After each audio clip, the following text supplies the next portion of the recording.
lagi belajar yang namanya pujian, Bapak Ibu ya. Boleh dipasang itunya, slide PPT. Ternyata di Alkitab ini bahasa Inggris maupun bahasa Indonesia hanya menggunakan pujian atau praise. Tapi bahasa Ibrani dan Yunani ini sangat banyak jenisnya, kata-kata yang digunakan. PPT yang pujian ya. Saya hanya ambil dua kata yang diterjemahkan sebagai pujian. Yang pertama ini semua arti katanya. Arti pujian dalam satu yada, yang satu saya ambil tehila. Sangat banyak artinya dan beragam ternyata. Kalau kita bilang pujian, kita memuji Tuhan, ternyata begitu kaya Alkitab itu. Saya mau angkat yang pertama yada. Yada ini artinya melempar, menembak. Ya, kalau kita bilang, saya mau memuji Tuhan. Mari kita memuji Tuhan. Ada gak di benak saudara, kita akan tembakin musuh kita? Itu bukan sesuatu yang pertama keluar ya. Memuji Tuhan biasanya kalau kita ngajak ya WL. Kalau mengajak umat muji Tuhan. Yang pertama di benak kita apa? Ayo kita nyanyi tentang Tuhan, ya kan? Ternyata arti yada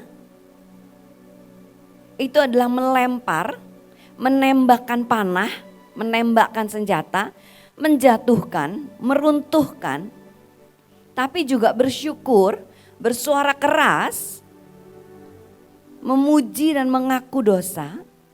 Beragam banget ya. Satu sisi kita bersyukur, Tuhan terima kasih. Itu pujian. Tapi di sisi lain kita berkata, Tuhan ampuni aku. Seperti Daud katakan. Ternyata itu juga pujian. Apalagi yang dimaksud dengan yada? Yada ini diambil dari akar kata yad. Tangan yang terbuka, bicara kuasa konotasinya, tapi juga bicara cara Tuhan atau penyediaan Tuhan. Tapi itu juga kata yang mengandung arti kata di mana Tuhan menunjukkan arah. Jadi kalau saudara lagi butek, Tuhan ini mau kemana? Naikkan pujian. Karena itu kesempatan Tuhan menunjukkan arah bagi kita. Akar kata ini yad juga artinya adalah mempersembahkan, menjadi kreditor, ya memiutangi. Tapi juga bicara pemeliharaan, bicara dominion. Dominion itu apa ya? Mengambil kekuasaan. Tapi juga bicara fellowship, ada pergaulan erat, hubungan. Tapi yang anehnya juga ada kesakitan di situ.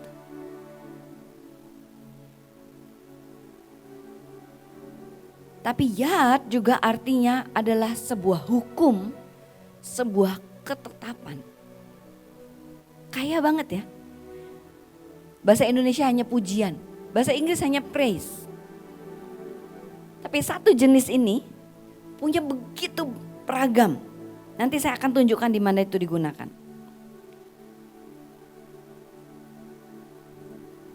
Lanjut. Kejadian 29 ayat 35 berkata, mengandung pula lah Lea, lalu melahirkan seorang anak laki-laki. Maka ia berkata, sekali ini aku akan bersyukur kepada Tuhan. Yada, itulah sebabnya ia menamai anak itu Yehuda.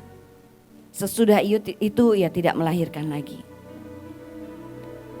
Dan kita tahu pada waktu itu Lea berebut cinta. Dan setiap anak yang dia lahirkan menggambarkan satu ucapan, satu dikri dia. Tapi untuk anak ini dia memutuskan ini saatnya aku bersyukur kepada Tuhan. Dan lahirlah Yehuda. Kita tahu Yehuda ini yang ujungnya memegang pemerintahan. Mendapatkan kesulungan. Efraim menerima berkat kesulungan, Yehuda menerima hak kesulungan. Di mana tongkat kerajaan tidak pernah beralih daripadanya. Itu sebabnya syukur, pujian, ini sangat kunci dalam hidup kita. Kita dipanggil di Mahanaim, di Bahtera mungkin. Untuk apa? Untuk menguasai dunia. Jangan mulai dari yang penguasa dunianya. Bagaimana kalau kita mulai dengan set hati kita untuk bersyukur kepada Tuhan. Maka kita memasuki langkah demi langkah untuk menjadi penguasa dunia ini. Amin. Lanjut Imamat 26 ayat 40 sampai 42. Tetapi bila mereka mengakui kesalahan mereka, tetapi bila mereka yada dan kesalahan nenek moyang mereka dalam hal berubah setia yang dilakukan mereka terhadap aku dan mengakui juga bahwa hidup mereka bertentangan dengan daku, aku pun bertindak melawan mereka dan membawa mereka ke negeri musuh mereka. Atau bila kemudian hati mereka yang tidak bersunat itu telah tunduk dan mereka telah membayar pulih kesalahan mereka, maka aku akan mengingat perjanjianku dengan Yakub, juga perjanjian dengan Ishak dan perjanjianku dengan Abraham. Pun akan kuingat dan negeri itu akan kuingat juga. Jadi pada saat pemimpin pujian itu mengajak saudara, mari kita memuji Tuhan. Ini salah satu yang bisa terjadi. Artinya pada saat kita menaikkan pujian dan kita diajak oleh pemimpin pujian untuk minta ampun. Membuat perdamaian untuk bangsa kita dengan semua kejahatan. Mungkin kita juga melakukan kesalahan. Berapa kali kita di mana diajak untuk minta ampun sama Tuhan. Untuk kesalahan kita. Untuk kesalahan keluarga kita. Untuk kesalahan bangsa kita. Gak usah salah yang besar-besar. Tapi saat kita kurang mencintai Tuhan itu pun sudah termasuk kesalahan. Pada saat kita minta ampun, ternyata itu menggerakkan Tuhan. Ternyata itu membuat Tuhan tiba-tiba ingat akan perjanjiannya kepada Abraham. Yang berkata bahwa keturunannya akan menduduki kota-kota musuh.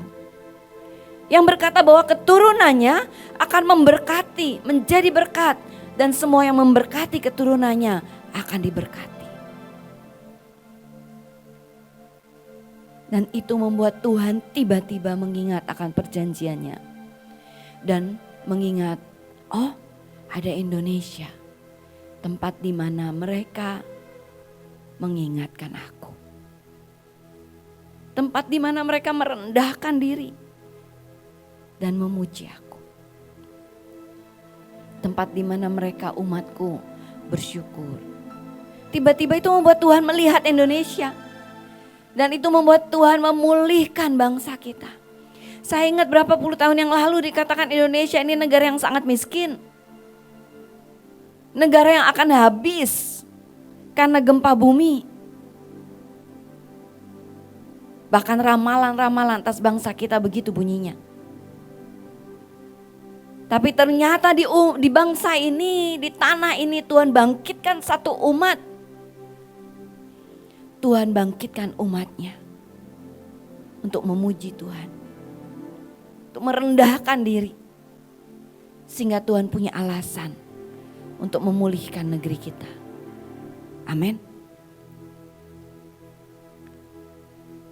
Apalagi pujian ini artinya.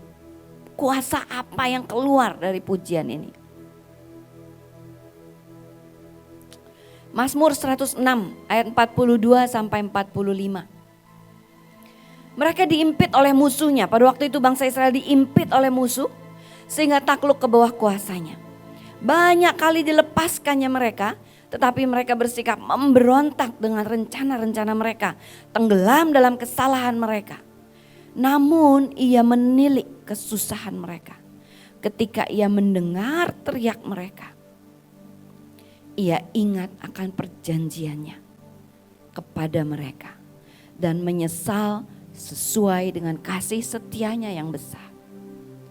Pada saat kita menaikkan pujian di hadapan Tuhan, dengan mengetahui siapa diri kita sesungguhnya. Seperti apa diri saya? Bobroknya kita ini. Dan kita menghadap ke Tuhan dan kita mengharapkan belas kasihan Tuhan. Dan kita mengakui belas kasihannya dan kasih setianya. Maka tiba-tiba dikatakan di sini ia mengingat perjanjiannya dan menyesal sesuai dengan kasih setianya yang besar. Mungkin dengan semua kejahatan, korupsi yang terjadi di Indonesia di zaman itu. Sebagai hakim yang adil, Tuhan harus mengizinkan bencana demi bencana menerpa. Bahkan gunung raksasa pernah meletus di Indonesia yang mengubah seluruh cuaca di dunia ini. Dampaknya sampai ke Eropa. Dampaknya sampai ke seluruh dunia. Tapi pada waktu umatnya menaikkan pengakuan. Pada waktu umatnya menaikkan pujian. Tiba-tiba Tuhan mengingat. Dan Tuhan menyesal.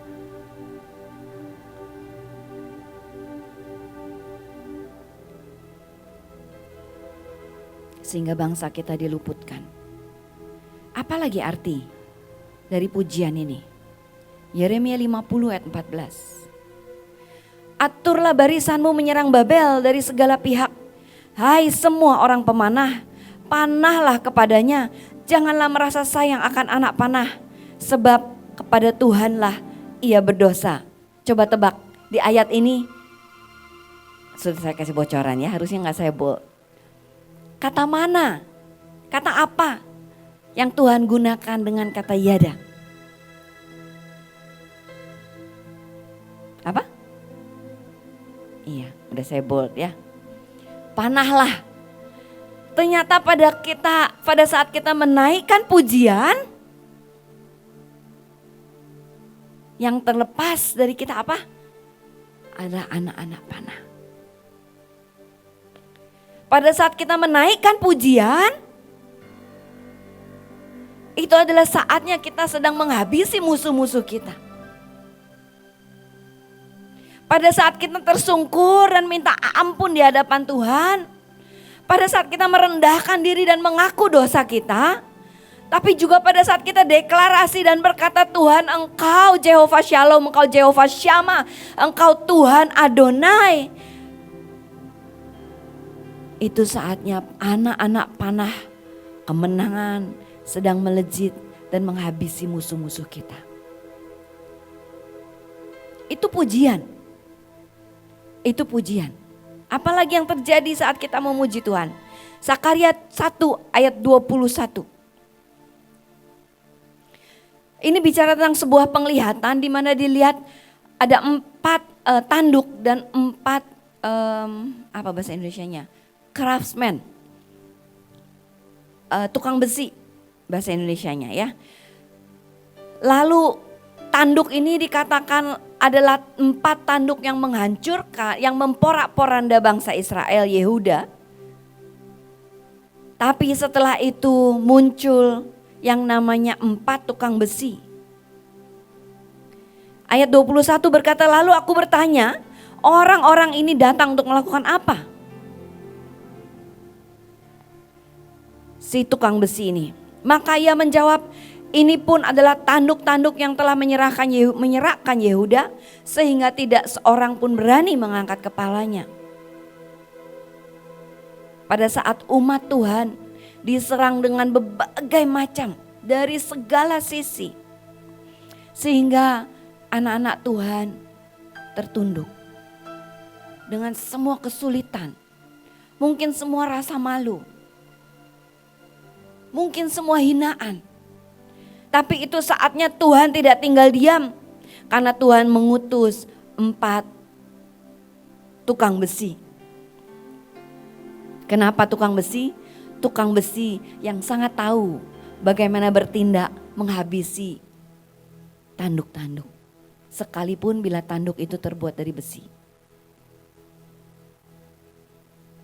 Siapakah mereka? Mereka adalah orang-orang dan semuanya ini datang untuk mengejutkan mereka, yakni untuk menghempaskan siapa?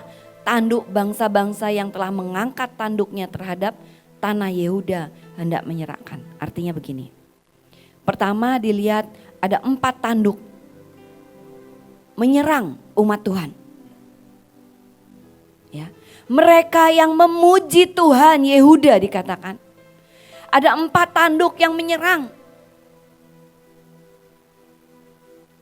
Sampai mereka begitu mungkin letih sehingga mereka tertunduk. Tapi Tuhan tidak akan membiarkan hal itu. Setelah itu yang dilihat adalah 4 tukang besi yang datang menghempaskan 4 tanduk itu dan menyerahkan 4 tanduk itu. Artinya apa? Saat kita menaikkan pujian, Yehuda jangan pernah berhenti menaikkan pujian. Anak-anak Tuhan jangan pernah berhenti menaikkan pujian. Tidak peduli kesesakan apapun yang sedang kau alami. Tidak peduli seberapapun kau sedang tertunduk dengan masalahmu. Jangan berhenti menaikkan pujian.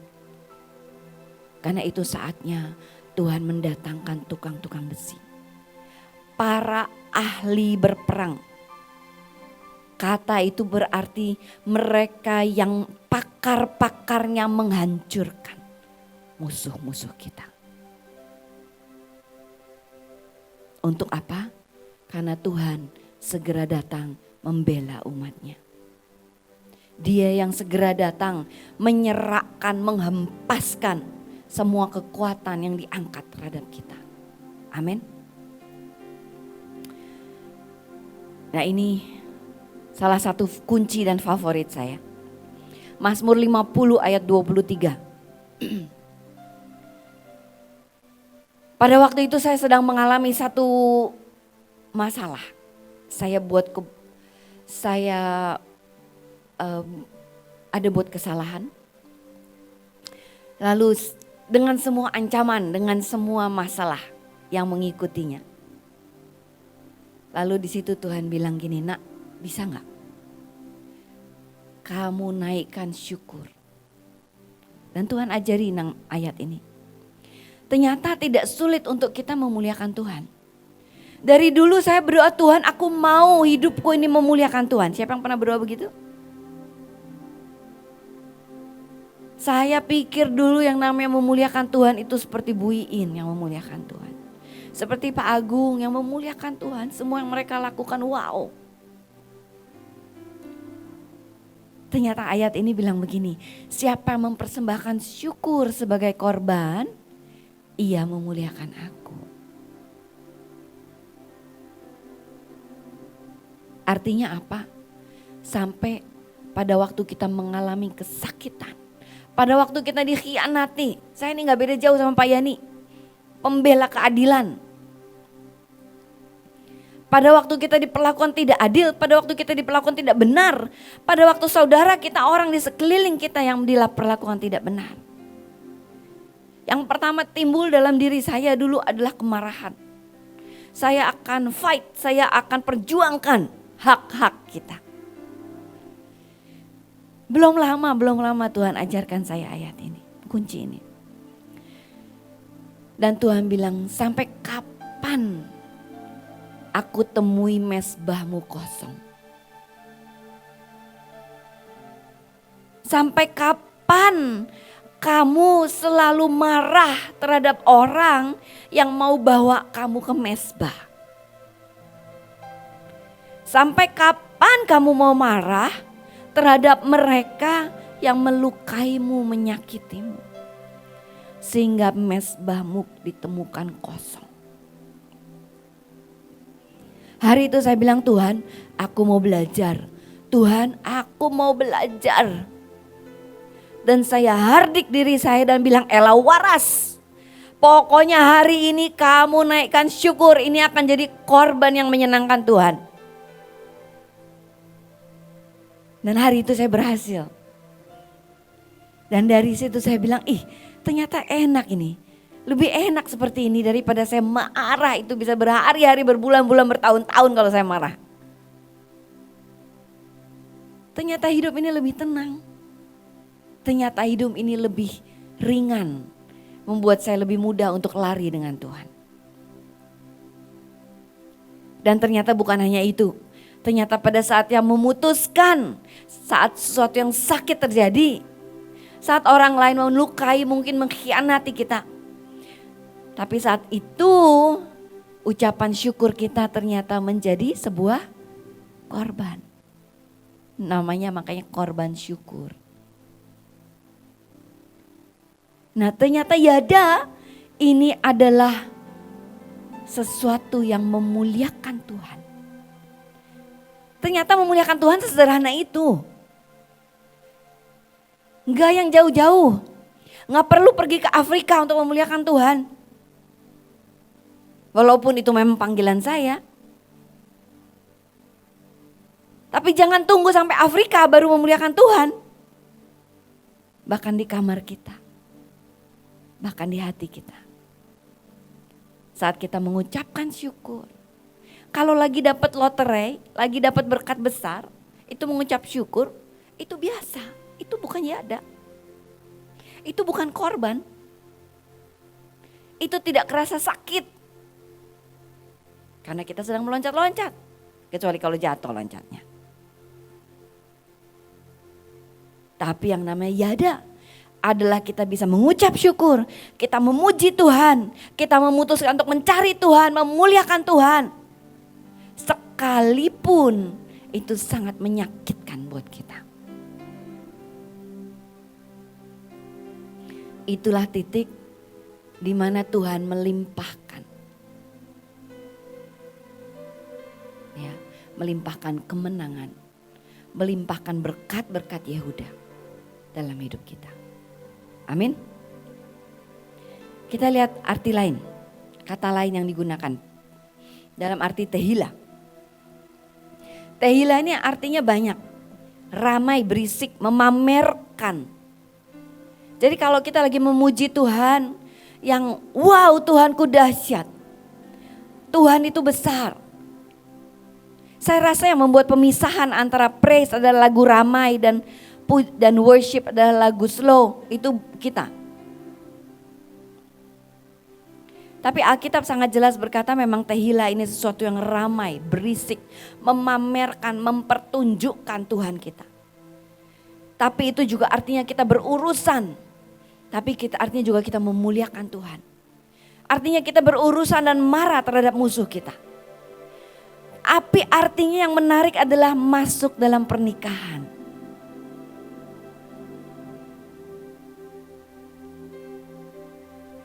Tehila juga artinya menyanyi, menaikkan pujian, dikenal. Tapi juga bersinar. Itu sebabnya di masa-masa Yesaya 60 di mana kita harus bangkit dan bersinar. Jangan pernah tehila pujian akan Tuhan ini tidak terdengar dari mulut kita. Itu juga artinya sebuah perayaan. Next. Pujian tehila ini menarik Bapak Ibu ya. Tuhan memukul kalah musuh. 2 Tawarikh 20 ayat 22 mengatakan ketika mereka mulai bersorak-sorai dan menyanyikan nyanyian pujian tehila, dibuat Tuhanlah penghadangan terhadap Bani Amon dan Moab dan orang-orang dari pegunungan Seir yang hendak menyerang Yehuda. Sehingga mereka terpukul kalah. Dahsyat ya. Kita naikin pujian, kita naikin kebesaran Tuhan, kita memperkatakan keagungan Tuhan, kita memamerkan Tuhan kita siapa. Maka Tuhan yang buat penghadangan terhadap musuh-musuh kita. Itu sebabnya dikatakan peperangan kita itu bukan peperangan kita, tapi itu peperangan Tuhan. Tapi peperangan kita ada di hati kita, ada di pikiran kita. Pada saat kita menaklukkan hati kita yang penuh dengan omelan, yang penuh dengan keluhan, yang penuh dengan kesakitan dan kemarahan. Kita taklukkan hati kita. Dan kita memutuskan, aku mau memuji Engkau, aku mau melihat hanya Engkau Tuhan. Maka itu saatnya Tuhan yang membuat penghadangan terhadap musuh-musuhmu. Siapapun yang sedang merugikan engkau hari-hari ini, mungkin engkau berbuat salah dan mungkin engkau punya hutang dan dikejar-kejar oleh tukang hutang. Tapi percayalah, masuk ke hadirat Tuhan dengan yada. Akui bahwa engkau bodoh mengambil hutang itu. Akui kesalahanmu. Masuklah dengan tehila. Naikkan, muliakan Tuhan. Kita lihat apa yang terjadi dengan pemberi-pemberi hutang. Tapi jangan besok ngutang lagi di tempat lain.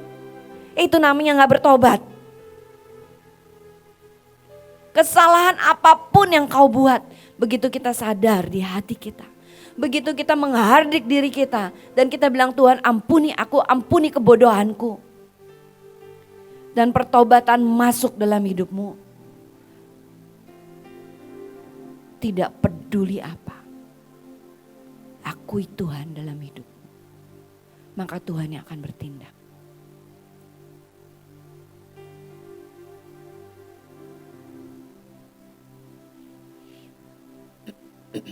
Mazmur 100 ayat 4.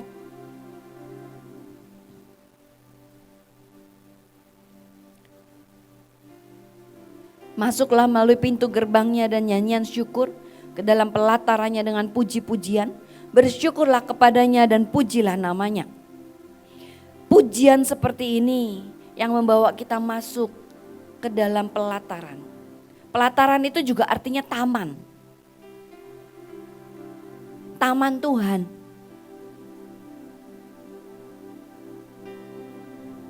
Ternyata puji-pujian saat kita mengagungkan Tuhan, membesarkan Tuhan, kita masuk dalam keintiman dengan Tuhan. Itu membawa kita, memberi kita akses untuk masuk ke dalam tamannya. Tapi ingat, taman ini bukan hanya bicara kita bermesraan dengan Tuhan. Tapi taman ini juga bicara tempat di mana Salomo mempersembahkan begitu banyak korban. Artinya apa? Ini adalah sebuah taman keintiman. Di mana engkau mengenal melalui kesakitan, melalui mezbahmu, engkau mengenal dia lebih dekat lagi. Ternyata pujian memberi kita akses masuk ke tempat itu. Saat kita berkata, Tuhan, Engkau yang termulia dalam hidupku. Tuhan, hanya Engkau, Allah yang maha besar, maha kuasa. Mazmur 22 ayat 4 berkata, padahal Engkaulah yang kudus yang bersemayam di atas puji-pujian orang Israel. Saat kita melakukan itu, maka firman Tuhan berkata, Tuhan bersemayam, Tuhan tinggal, Tuhan bertahta di atas kita.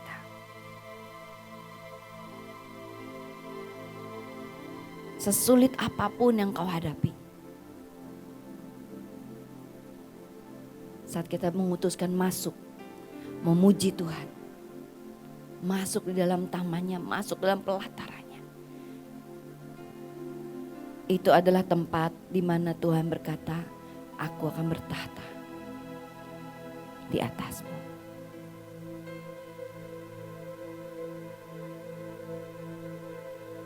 Amin. So, musuh apapun yang sedang kau hadapi, masuklah dalam pujian. Biar Tuhan bertahta. Kalau Tuhan bertahta, apa jadinya? Waktu tabut perjanjian dibawa ke dalam kuil Dagon, apa yang terjadi dengan Dagon? Jatuh, patah, tinggal badannya. Artinya apa?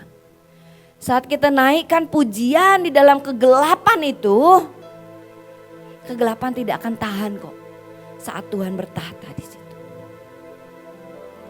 Segelap apapun daerah yang kau sedang mau duduki, segelap apapun masalah yang sedang kau hadapi, sejahat apapun musuh yang sedang kau hadapi, masuklah dalam pelatarannya dengan pujian. Tinggikan dia. Maka kita akan lihat Tuhan yang memporak-porandakan. Itu sebabnya kenapa saya sangat suka untuk pergi berperang. Saya ini mempelai loh Bapak Ibu ya, saya bukan mempelai dan tentara, tapi saya mempelai. Sampai satu hari ada teman-teman di pulau lain, mereka jemput saya terus mereka bilang, ibu ini sebetulnya panggilannya apa? Tadi kami diskusi, menurut dia ibu tentara. Saya bilang, saya ini mempelai loh. Lalu mereka bilang, lah masa mempelai? Kayaknya passion banget kalau bicara perang gitu ya. Kenapa?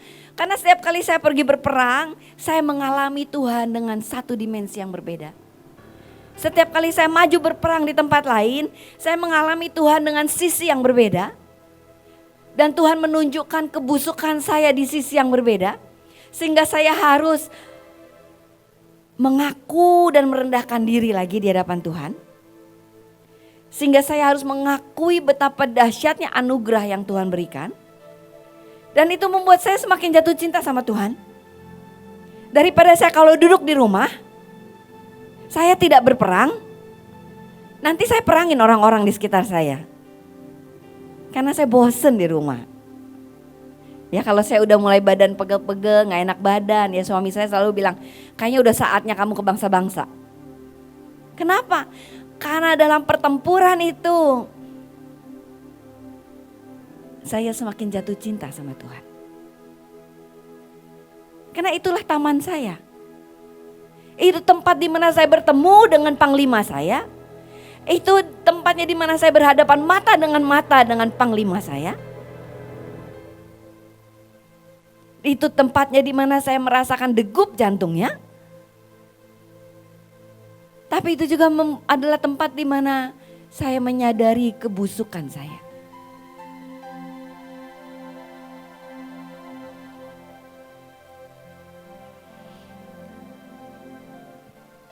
Mazmur 40 ayat 4. Ia memberikan nyanyian baru dalam mulutku untuk memuji Allah kita.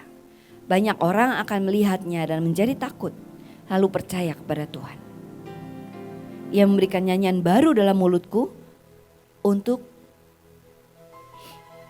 Tehila. Sehingga pada waktu kita memuji Tuhan, bukan hanya kita memuliakan Tuhan. Bukan hanya kita memamerkan Tuhan. Tapi pada saat orang melihatnya, mereka menjadi takut.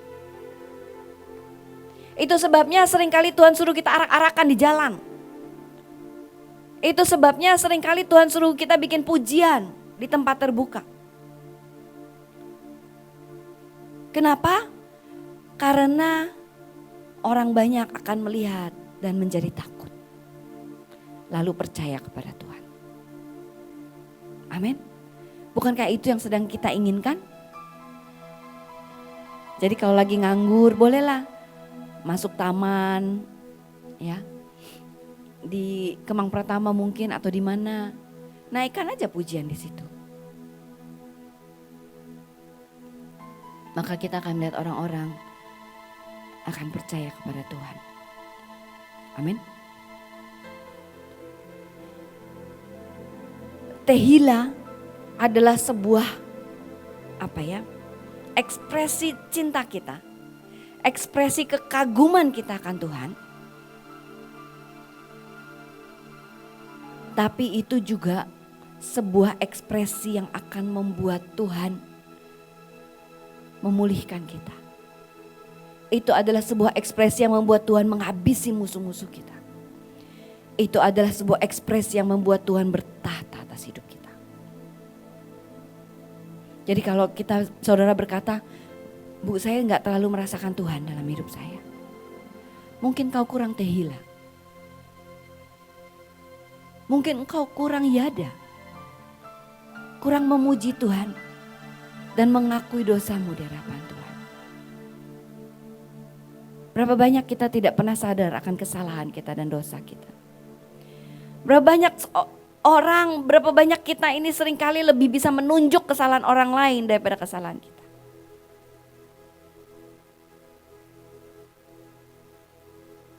Berapa banyak kita lebih bisa untuk berkeluh kesah daripada kita bersyukur. Tapi Tuhan lagi mau ajak, mari kita naikkan syukur. Mari kita ekspresikan cinta kita. Ternyata itu bukan cuma memulihkan kita, tapi akan memulihkan orang-orang yang melihat kita. Dan bahkan memulihkan negeri kita. Amin.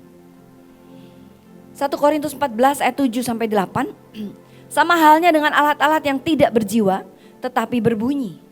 Seperti seruling dan kecapi. Bagaimanakah orang dapat mengetahui lagu apakah yang dimainkan seruling atau kecapi kalau keduanya tidak mengeluarkan bunyi yang berbeda? Atau jika nafiri tidak mengeluarkan bunyi yang terang, siapakah yang menyiapkan diri untuk berperang? Artinya apa? Hidup kita ini bunyi-bunyian apa yang keluar?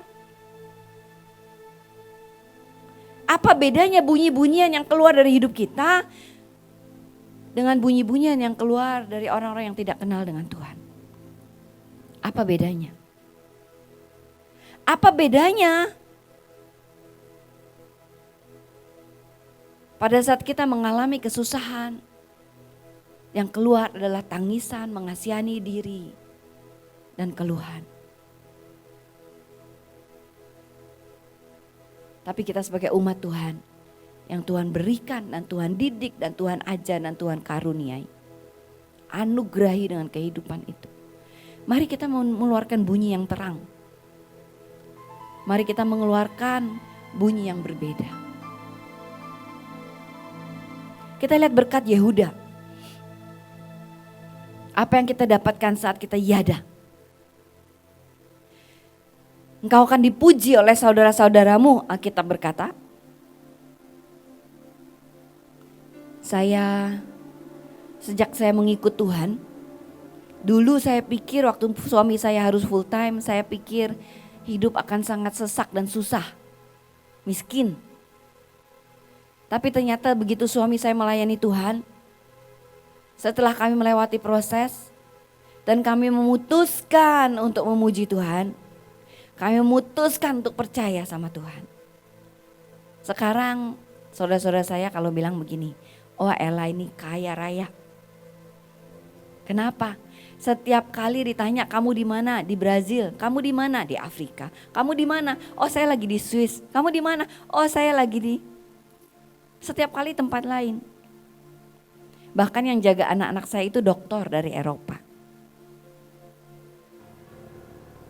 Jadi saudara-saudara saya memuji saya ya. Mau tidak mau mereka mengakui. Ih, kenapa nih adik gua kaya banget gitu ya. Keliling dunia katanya. Kenapa? Karena berkat Yehuda dalam hidup saya. Amin. Tanganmu akan menekan tengkuk musuhmu.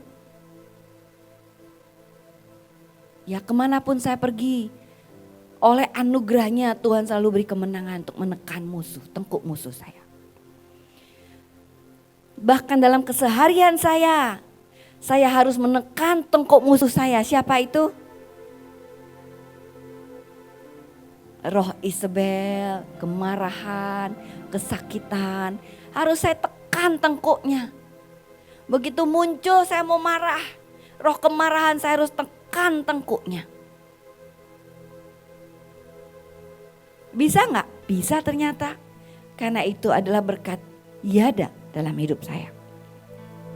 Kepada saya akan sujud, kepadamu akan sujud anak-anak ayahmu. Seperti anak singa setelah menerkam kau akan naik ke suatu tempat yang tinggi. Meniarap, berbaring seperti singa jantan atau seperti singa betina. Siapa yang berani membangunkannya akan melihat ke sekeliling.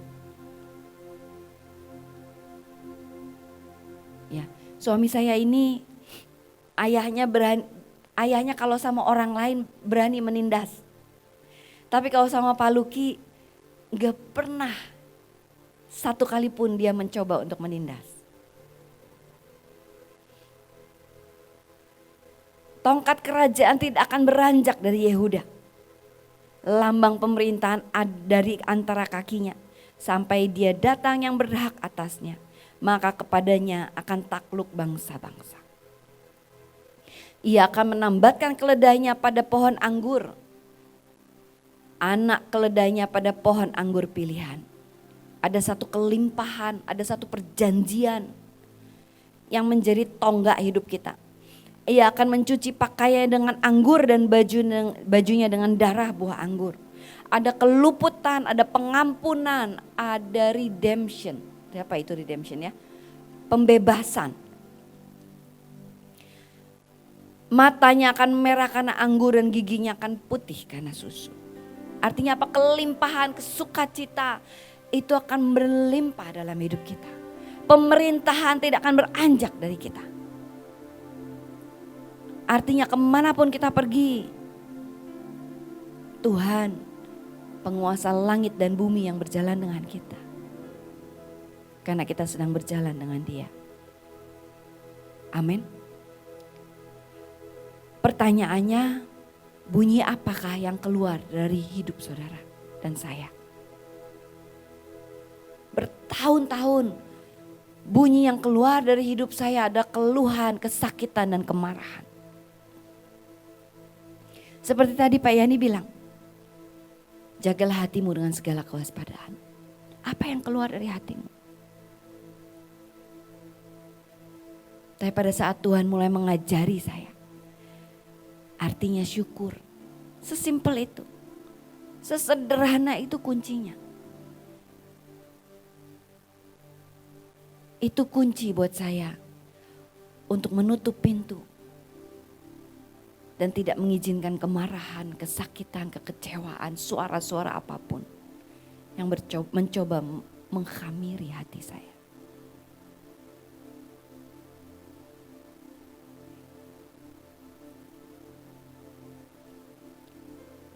Mari saudara, kita putuskan dalam hidup kita. Bunyi seperti apa yang mau kita izinkan keluar dari hidup kita. Bunyi yang memuliakan Tuhan atau bunyi yang menghina Tuhan? Bunyi yang mengagungkan Tuhan atau bunyi yang menyakitkan hati Tuhan? Kita ambil beberapa menit, bagi yang di sini, bagi yang streaming. Mari kita bawa ke hadapan Tuhan hidup kita.